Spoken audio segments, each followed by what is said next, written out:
अभी भारत सरकार ने जो अग्निपथ योजना चलाई, इसके लोग विरोध क्यों कर रहे हैं इस चीज के बारे में? एक्चुअली अग्निपथ योजना है ना, एज इट भारत सरकार ने शुरू करी है, पर जो जनरेशन है ना, कि भाई जो भी नौजवान युवक हैं, जो क्योंकि बेरोजगारी इतनी ज्यादा है ना, तो उन चीजों को कोशिश सब कर रहे हैं, पर उनको असली मायने ही नहीं पता उन चीजों के, कि इससे भविष्य में क्या बेनिफिट मिलेगा। मेरे को एक चीज बताइए आप, अग्निपथ योजना सब बोल रहे हैं कि हाँ 4 साल के लिए शुरू की जा रही है, ठीक है मैं मानता हूँ 4 साल के लिए है, बट ये चीज भी देखिए उस 4 साल में एज लिमिट क्या रख रखी है, 17.5 से शायद 21 साल कर रखी है। अभी जैसे कुछ कह रहे हैं कि 1-2 साल बढ़ा सकती है गवर्नमेंट, ठीक है मानते हैं बढ़ा देगी, वो आगे का मैटर है। 4 साल 23 से 24 साल में जो बंदा रिटायरमेंट आ रहा है, जो बेरोजगार युवक, आप एक चीज बताओ, अगर आप 23 से 24 साल के हो और आपको 12 लाख रुपए इन हैंड मिलता है, आज की कंडीशन में 12 लाख रुपए इन हैंड मिलता है, तो यहाँ आके आप क्या अपना बिजनेस नहीं कर पाओगे? वो ये कि जैसे 4 साल में बंदा रिटायरमेंट आने के बाद में क्या कर पाएगा? बच्चा जैसे 4 साल 17.5 में जॉब में लगता है, उसके बाद में 4 साल बाद में वो रिटायरमेंट आ जाता है, गवर्नमेंट उसको रिटायरमेंट कर देती है, तो उसको ऐसा भी है कि अच्छे पैसे भी देगी और आगे उनको किस हर एक मतलब विभाग में उनको छूट है, स्पेशल भी ऐसी चीजें हैं। नहीं तो गवर्नमेंट तो स्पष्ट बोल रही है ना ये चीजें, कि हम जो आप काम कर रहे हो यहाँ पर, आज आप 4 साल कहीं भी जॉब के लिए प्रिपरेशन कर रहे हो, तैयारी कर रहे हो, अपने फिजिकल कर रहे हो, स्टडी कर रहे हो, मेडिकल के लिए फिट होने के लिए, भाई तभी तो लग रहे हो आप। जो काम आप वहां कर रहे हो 4 साल, गवर्नमेंट तो ये करेगी हर बंदा प्रशिक्षित होगा। एक चीज बताओ मेरे को, एक चीज बताओ, सबसे ज्यादा बेरोजगार युवक कौन सी उम्र में होते हैं? ये 17 से 22-23 साल की अप्रोक्स जाता है। इसमें कैरियर फिक्स नहीं कर पाते, कैरियर फिक्स नहीं कर पाते और भटकता भी इसी समय है। या तो इसमें कैरियर सेट हो जाएगा, सबसे ज्यादा जो रास्ता जो दिखाने वाले होते हैं, रास्ता जो भटकते हैं युवा लोग, मेरे हिसाब से 17 से 22-23 साल की उम्र में, उस समय मोदी ऑलरेडी उनको एक सामाजिक और एक उनका जो स्किल्स है, कम्युनिकेशन स्किल्स है, वो जो काम करने की ऊर्जा, उस चीज को सबके सामने शो करने की कोशिश कर रहा है कि हर बंदा प्रशिक्षित, कोई चीज अपन सीख रहे हैं, आज अपन कोई बिजनेस कर रहे हैं, धंधा कर रहे हैं, ठीक है, किसी भी चीज का अपने को लॉस होता है, ठीक, कभी भी है ना, मैं एक चीज मानता हूँ, कोई बिजनेसमैन भी अगर कोई लॉस होता है तो वो बिजनेसमैन यही चीज करके निकल जाता है कि जो चीज हम स्टडी करने में सीखना था, जो हमें कोचिंगों को, इंस्टीट्यूट को फीस देनी थी, वो हमारा लॉस हुआ, ये लगा लो, क्योंकि वो सीख रहा है उस चीज से, झटके मिलने से सीख रही है ना। अब इंडियन गवर्नमेंट ने इतना कुछ अच्छा फैसला लिया है, तो आप एक चीज बताइए, अब भी भारत सरकार है जो कितना कितना मतलब सबसे ज्यादा मेरे हिसाब से जो अपना वेतन जाता है, जो रिटायरमेंट के बाद जो रिटायरमेंट सैलरी जाती है, कितना ज्यादा बांट रही है अभी तक। आप बताइए इसमें कितने ज्यादा लाखों अरबों में तो बांट रही हो। बांटने के साथ साथ 20 साल 30 साल जॉब करके आ रहे हैं, उसके बाद 60 से 70 साल 80 साल, भाई नॉर्मल सी बात है, एक बोलते हैं ना आर्मी जवान तो जवान ही होगा, और जवान व्यक्ति एक उम्र भी बहुत ज्यादा लेता है, तो एक चीज देखो कि गवर्नमेंट कितना फंड खर्च कर रही है। हाँ, जो चीजें आप बता पा रहे हो, उसके बाद में जैसे 4 साल बाद में व्यक्ति के पास से रिटायरमेंट में खूब सारा पैसा भी आएगा, वो अपनी खुद की बिजनेस भी कर सकता है बाहर आकर, या फिर उसको 4 साल के बाद में उसको लगभग इतना होगा कि मेरे मानने से कि जो 17.5 से और जो 22.5 से या 23 वर्ष तक जो रिटायरमेंट होगा, तो उसकी सैलरी बेस भी अच्छी होगी, 30,000 से 40,000 सैलरी भी बता रहे हैं, मैक्सिमम वो 4 साल में 30 लाख रुपए कमा के ला रहा है। बिल्कुल, मेरा मानना ये है कि अगर बंदा 4 साल में 30 लाख रुपए कमा रहा है तो बहुत है। आज बेरोजगार बंदा किसी प्राइवेट सेक्टर में नौकरी करता है तो उसको 10-12 हजार रुपए की नौकरी मिलती है, 12-12 18-18 घंटे उसको काम भी करना पड़ता है। बिल्कुल बिल्कुल। उसका नहीं कोई बीमा है, नहीं कोई सुरक्षा है, नहीं उसके लिए कोई, यहाँ तो गवर्नमेंट हर एक चीज दे रही है जो पहले आर्मी की थी। एजिट जो ऑलरेडी जो चाहे आर्मी पर्सन हो, चाहे वायुसेना, जल सेना, थल सेना, सब में जो सुविधाएं दी गई है, जैसे पेंशन को छोड़ के जैसे जो योजना हो गई कि उनके लिए बीमा मुहैया कराया जा रहा है, तो इसमें बताया जा रहा है कि 48 लाख रुपए का बीमा करवाया जा रहा है इनके लिए। वहां पर कुछ भी हो जाता है तो 48 लाख इन हैंड गवर्नमेंट उनको देगी, इसके अलावा 48 लाख उनके घर वालों को अलग से। तो ये एक पैकेज बना के, और प्लस से जो बैंकिंग क्षेत्र हो गया वहाँ लोन वगैरह की सुविधाएं दी गई है। हाँ, ये भी है, और लोगों को जैसे मेरे को लग रहा है कि जो लोगों के साथ जैसे 17.5 से 22.5 साल होते हैं, उनका जैसे शोषण होता है एक तरीके से, उनको पता ही नहीं होता है कि हमारी लाइफ में क्या चल रहा है, क्या करना है। तो अगर ये योजना चल रही है और इसमें बेरोजगार युवाओं को जो मौका मिलता है, तो इसमें जैसे जो बाल मजदूरी है इनमें भी उनको सही छूट मिलेगी। बिल्कुल बिल्कुल ये है ना कि उनका कोई शोषण नहीं कर पाएगा। हर व्यक्ति मिलिट्री में जाएगा तो उसको बाहरी नॉलेज भी होगा, उसके पास पैसा भी आएगा, तो कन्फर्म में 4 साल बाद के बाद में भी वो कोई ऐसे नहीं कि वो सामान्य कोई मजदूरी करेगा। सबसे बड़ी बात यार, एक जवान जो जवान हो गए, अपन फोर्स को सबसे मजबूत मानते हैं, वो फोर्स उसको इस तरीके से तैयार करती है कि वो फिजिकली फिट तो उसको इतना अच्छा कर देती है, फिजिकली और मेंटली दोनों ही फिट होगा वो। हाँ, प्लस कम्युनिकेशन स्किल्स, उसको एक तजुर्बा आ गया, इतनी सी उम्र में तजुर्बा सिखा दिया 4 साल जॉब करके। जो तजुर्बा अपन कोई धंधा कर रहे हैं या फिर स्ट्रगल करते समय 30 साल 35 साल की उम्र में वो बंदा 23 से 24 साल में सीख के आ रहा है, तो एज इट एक वो उसके जो अंदर का जो बेरोजगारी का जो डर है ना वो भी खत्म हो गया देखा जाए तो। और एक सामाजिक ज्ञान प्लस आप एक चीज बताइए, अग्निपथ योजना के अंतर्गत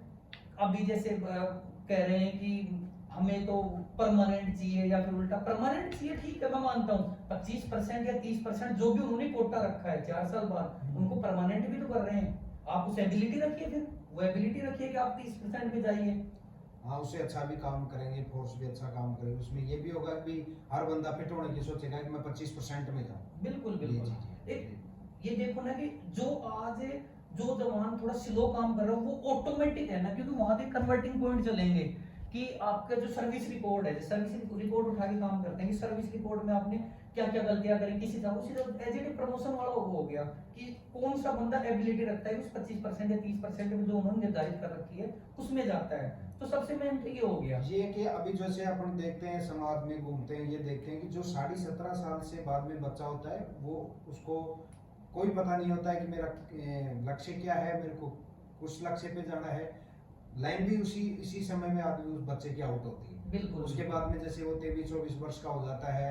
या फिर उसकी आर्थिक स्थिति कमजोर के कारण वो उस लेवल की तैयारी नहीं कर पाता है तो आगे नहीं बढ़ पाता है। उसी वजह से बेरोजगारी का ये योजना है, तो बेरोजगारी में फिर ये देखो ये तो गवर्नमेंट ये तो कहने रही कि सभी विभागों में ऐसा किया गया है, एक वायु सेना, जल सेना और ये थल सेना इसी के अंदर किया गया है ना, और सबसे ज्यादा मेरे हिसाब से बेरोजगार युवा इसी के अंदर है और इसी की ट्राई ज्यादा कर रहे हैं। जहां तक देखते हैं कि जो लाखों में भीड़ 10,000 वैकेंसी निकलती है वहां पर लोग 20 लाख लोग पहुंच रहे हैं, 20 लाख तक फॉर्म लगते हैं वहाँ। इतने फॉर्म लगते हैं, इतने लोग, अब वो इतनी बेरोजगारी प्लस ये देखिए कि वो जो भी उन्होंने निर्धारित कर रखा है कि वैकेंसी तो 10,000 निकाल उसकी देखो 50,000 वैकेंसी तक निकालने की ईयरली कोशिश करें, 50 के इससे ज्यादा की कोशिश है गवर्नमेंट की 50,000 तक। सोचिए 4 साल बाद कितने बच्चे बेरोजगार होंगे, कितने बच्चे प्रशिक्षित होंगे, कितने बच्चे आगे पहुंचेंगे। तो ये तो देखो अब हम ये नहीं कहते कि गलत है या सही है, देखो सबकी अपनी अपनी सोच है। सबसे बड़ी बात है कि अदर कंट्रियां उनमें आज से नहीं चल रही, अदर कंट्री में बहुत कंट्री है जिनमें ये सिस्टम चल रहा है कि सबको एक बार आर्मी या फिर सेना ज्वाइन करनी पड़ेगी, प्रशिक्षित होना। और भविष्य में देखो कि जो इंडिया है एक शक्तिशाली सेना के रूप में उभरेगा जिसकी बराबरी कोई नहीं कर सकता। आज अपन बोलते हैं कि हाँ अमेरिका, अरे अमेरिका ताकतवर है कैसे, वहां की सेना ताकतवर है, उनके पास मैन पावर ताकतवर है क्योंकि जो इक्विपमेंट्स है आज की जनरेशन के हो गए और उनकी जो टेक्नोलॉजी मॉडर्न हो गई, इसके अलावा उनकी सेना इतनी मजबूत हो गई। आज अभी रिसेंटली आपने देखा रसिया और यूक्रेन काफी लड़े, मेरे हिसाब से यूक्रेन तो तबाह हो चुका होगा पर रसिया का कोई ज्यादा परसेंट नहीं हुआ होगा कि ज्यादा कोई लॉस, क्योंकि वो ऑलरेडी पावरफुल हो गया। मैं मानता हूँ देखो अर्थव्यवस्था तो सबकी बिगड़ती है, बट एक चीज देखो ना कि वहां तक इतने दिन 2 से 3 महीने की चलने के बाद भी आज भी अपने देश को सरवाइव कर पा रहे हैं। तो इन सब चीजों का तो देखो ये तो हर व्यक्ति की वो है, और इसमें हर व्यक्ति को मौका भी मिलेगा। जैसे जो भी है अगर 10,000 वैकेंसी में 20-20 लाख फॉर्म लगते हैं यहाँ, तो हर 4 साल में हर व्यक्ति को मौका मिलेगा। जो इस साल नंबर आएगा तो अगले साल नंबर आएगा। तैयारी कंटिन्यू रखेगा व्यक्ति की। एज इसमें फिक्स की गई है कि भाई 17.5 से 22.5 तक, तो ये थोड़ी है कि बंदा एक बार ही देख सकता है, जो 17 में भी देखेगा, 18 में, 21 में, 22 ये में। चीज भी देखिए ना कि रिटायरमेंट के बाद गवर्नमेंट इनको जैसे और किसी विभाग में जाते, जैसे 23-24 साल पे वो आ गए, ठीक है, उसके बाद वो कोई दूसरी जॉब के लिए ट्राई करते हैं। हाँ, ये तो है नहीं कि वो 23-24 साल बाद में बैठ जाएंगे वो किसी भी जॉब में। उनको हर एक चीज में, जैसे बैंकिंग हुआ, बैंक है या फिर और भी कोई प्राइवेट जो भी सिविल सर्विसेज है या जो जिनमें भी उनको लिए वो तैयारी की जा रही है कि भाई मुझे इस लाइन में जाना है या फिर दूसरी ये जॉब करनी है, तो वहां पर उनको फर्स्ट प्रायोरिटी दी जा रही है। एज इट ये देख लो कि उनको पहले ऊपर रखा जाएगा, ये ऑलरेडी रिटायरमेंट या फिर जैसे भाई एक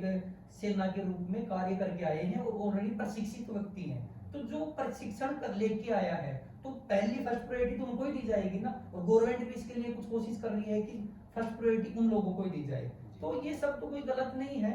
बाकी तो देखो अभी कह रहे हैं जी कानून वापस लो, ठीक है, देखो सबकी अपने अपनी सोचो, वो एक भविष्य देख के चल रहे हैं कि हमें 60 साल, अरे 60 साल जॉब करके करोगे क्या? एक चीज बताइए, 60 साल जॉब करके करोगे क्या? पूरी उम्र ही कमाना है वो तो हमेशा, पर 4 साल अगर आप जॉब करके फिर अपने आप में जो स्किल्स डेवलपमेंट जिसको बोलते हैं, जो आपकी कम्युनिकेशन स्किल्स डेवलपमेंट और जो आपको सामाजिक नॉलेज हो गया, बाहरी नॉलेज हो गया, देश का नॉलेज हो गया, इससे सोचो कि देश का जो फंड है जो आज खर्चा किया जा रहा है उसका कितना परसेंट हिस्सा, कितना पैसा बचेगा, एक विश्व में इतनी शक्तिशाली सेना बन जाएगी कि इंडिया है ना विश्व की सबसे शक्तिशाली सेना में आने लग जाएगा। और जो जैसे 4 साल अगर जॉब भी करके आता है कोई बच्चा इंडियन आर्मी में, तो वो जरूरी नहीं कि वो आगे फोर्स में ही, अलग विभाग में भी, अलग क्षेत्र में भी वो हर चीज में कामयाब होगा, क्योंकि उसे फोर्स का 4 साल की ट्रेनिंग भी मिलेगी, उसको वो टाइम टेबल का पेचलो भी होगा, कि उसको समय का भी अंदाजा होगा कि किस समय पे क्या करना है, कैसे करना है, ये हर चीज का उसे फायदा मिलेगा। सबसे बड़ी बात देखो, बोलते हैं प्रैक्टिस मेक्स मैन परफेक्ट। देखो प्रैक्टिस से तो आदमी परफेक्ट होता है, वो ऑलरेडी प्रशिक्षण लेके आया है, ऑलरेडी 4 साल सेना को उसने दिया है, देश के नाम किया है, ठीक है, तो वो एक प्रशिक्षण उसको मिला और उस एज में मिल गया जब तक युवा बेरोजगार रहते हैं, उसके बाद इन हैंड उनके पास कुछ आ भी रहा है, यानी कि आर्थिक स्थिति कितनी जा रही है, ये चीज भी देखिए ना आप। तो इन सब चीजों का तो यही है कि इन सब चीजों का एंड निकाल के कि भविष्य में क्या होगा, और कंट्री के साथ देखो, खुद के लिए नहीं सोच के आज अपने कंट्री की सोचेंगे तो मुझे लगता है कि ज्यादा बेटर हो पाएगा। आज फॉरेन का कोई व्यक्ति डॉलर में या फिर अदर करेंसी में पैसा लेके आ रहा है, यहाँ पर उसके 100 रुपए हो रहे हैं, 200 रुपए हो रहे हैं, ठीक है, वो खुद के 5,000 रुपए लेके आएगा, यहाँ पर 1 महीना निकाल के चला जाएगा इंडिया में, और वो व्यक्ति अपना आने वाले समय अगर रुपया स्ट्रॉन्ग हो गया तो सोचिए अपन क्या, अपने बच्चे कहाँ होंगे, जहां आज अपन यूएस पढ़ने जा रहे हैं, अरे उनके बच्चे यहाँ पढ़ने आएंगे इंडिया में। तो ये सब चीजें तो देखो डिपेंड करता है, और बाकी इसका विस्तार से देखिए, आराम से समझिए, भविष्य का देख के उसके बाद इसका काम कीजिए। थैंक यू, जय हिंद, जय भारत।